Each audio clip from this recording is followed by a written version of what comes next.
நான் தான் கடைக்குட்டி. இயேசுவோட இடது பக்கம் எனக்கு தான். நான் தான் யூதாஸ். இந்த கூட்டத்தோட பண பொறுப்பே என்கிட்ட தான் இருக்கு. அதனால நான் தான் முக்கியம்.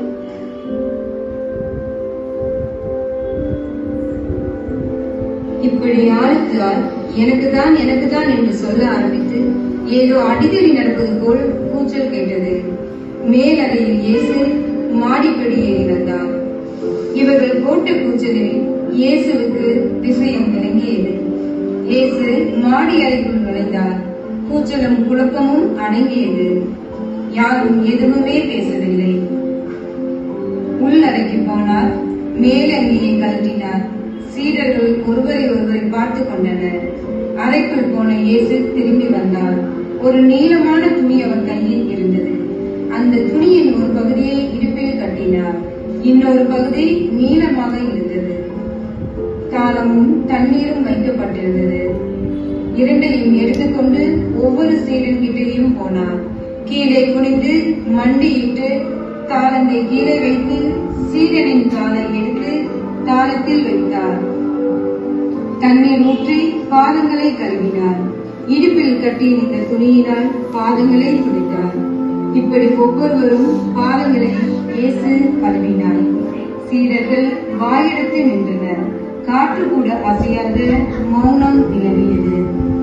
ஆண்டவரே, நீ என் பாதங்களை கழுவுவதா? இப்படி ஒவ்வொருவர் பாதங்களையும் இயேசு கழுவினார். சீடர்கள் வாயடைத்து நின்றனர்.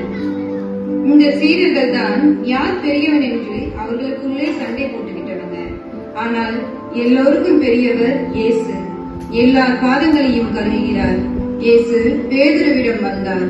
இவர்தானே இயேசுவுக்கு வலது பக்கம் வேணும்னு கேட்டவர். இயேசு பேதுருவின் காலை தொட்டவுடன், இயேசுவே, நீ என் பாதங்களை கழுவலாமா? சொன்ன பேதுருவின் குரல் கம்மியாகிவிட்டது. இயேசு அமைதியாகவும் திரும்பவும் பேதுருவின் பாதங்களை தொட்டு கட்டாயமாக எடுத்து தாளத்தில் வைத்தார்.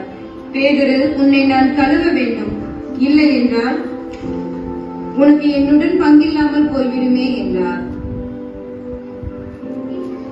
என்னை ஆண்டவர் என்கிறீர்கள், சில போதகர் என்றீர்கள். என் செயலை கவனித்தீர்கள் அல்லவா? ஆண்டவரும் போதகருமாகிய நானே உங்கள் பாதங்களை கழுவினேன் அல்லவா? நீங்கள் ஒருவர் பாதங்களை ஒருவர் கழுவ வேண்டும். இதற்கான மனநிலை உங்களுக்கு இருக்க வேண்டும். என்னை நீங்கள் குருவாக நீங்கள் ஏற்றுக்கொண்டது உண்மையானால், குருவுக்கு மிஞ்சியவனும் அல்ல சீடன். வேலைக்காரன் எஜமானை விட பெரியவனாகிவிட முடியாது. இவற்றை மனதில் வைத்துக் கொள்ளுங்கள்.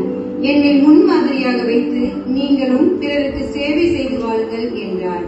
சீடர்களின் தலை கவிழ்ந்திருந்தது. அவர்கள் உள்ளம் உயர்ந்திருந்தது. சேவை செய்தியின் முதலிடம் பெற வேண்டும் என்ற உண்மையை சீடர்கள் கற்றுக்கொண்டனர். இயேசு தன் வாழ்நாளெல்லாம் பணிவு, தாழ்மை, அன்பு, நேர்மை இவைகளுக்கே முன்னுரிமை கொடுத்தார். நாமும் நம்மை தாழ்த்தியவர்களாக வாழும்போது உயர்வு நிச்சயம் உண்டு என்பதை மறந்து விடாதீர்கள்.